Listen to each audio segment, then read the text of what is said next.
નમસ્કાર દર્શક મિત્રો, MS24 ન્યૂઝ ગુજરાતીમાં આપનું હાર્દિક સ્વાગત છે। હું છું મુસ્તફા ગાજીને। હવે જોઈશું આજના મુખ્ય સમાચાર।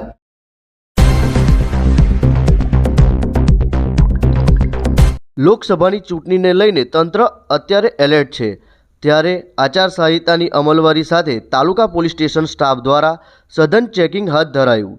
સમિયાલા પાસે આવેલા વેસ્ટર્ન નવા રોડ પર તાલુકા પોલીસ સ્ટેશન સ્ટાફ દ્વારા ચેકિંગ હાથ ધરાયું હતું।